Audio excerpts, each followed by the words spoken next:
Most men are weak, not just physically, but mentally, emotionally, and spiritually. They struggle with discipline, they struggle with confidence, they struggle with self control. And the worst part, they don't even realize it. But here's the truth: Islam was never meant for weak men. The Prophet ﷺ and the Sahaba, they were warriors, they were leaders, they were men of action. And if you want to follow their example, you need to train your body. Because when you build your physical strength, everything else in your life changes. And today I'm going to show exactly why every Muslim man needs to go to the gym. A lot of people think Islam is only about spirituality, only about worship, only about prayer. But that's wrong. Islam is about strength. Strength of Iman, strength of character, and yes, strength of body.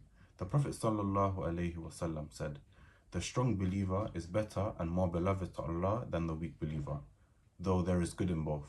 This isn't just about faith, it's about being strong in every way. Look at the Sahaba.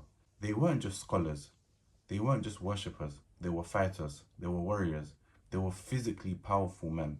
Umar ibn al-Khattab, people were afraid of him before he became Muslim. Why? Because he was physically dominant. Khalid ibn Walid, he led an army, an entire army, and was undefeated in battle. Even the Prophet ﷺ himself, he was stronger than most men.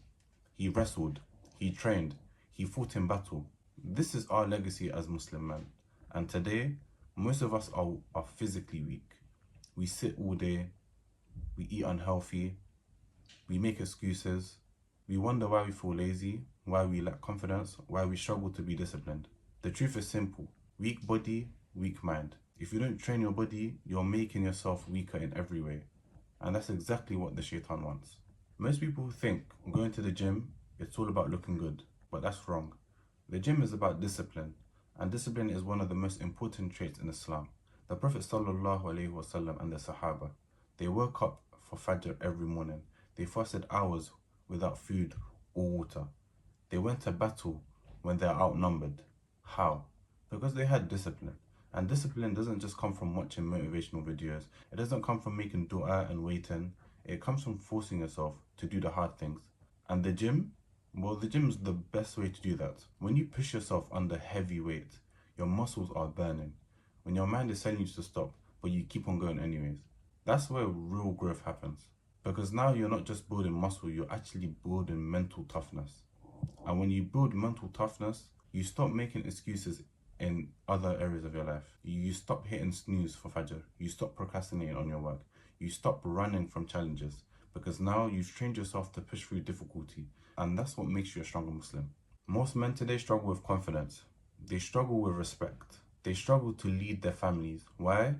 They don't carry themselves as strong Muslims. In Islam, a man is supposed to be a leader, a protector, a provider. But if you don't respect yourself, why would anyone else respect you?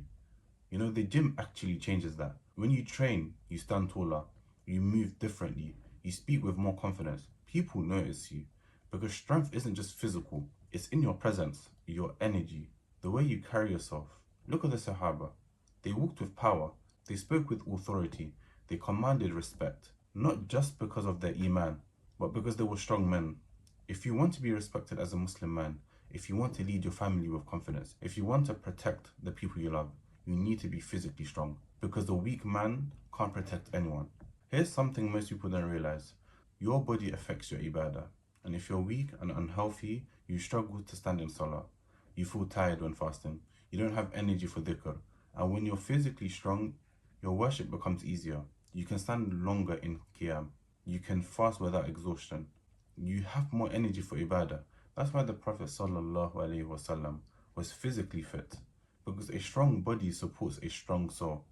So if you truly want to improve your iman, start by improving your body.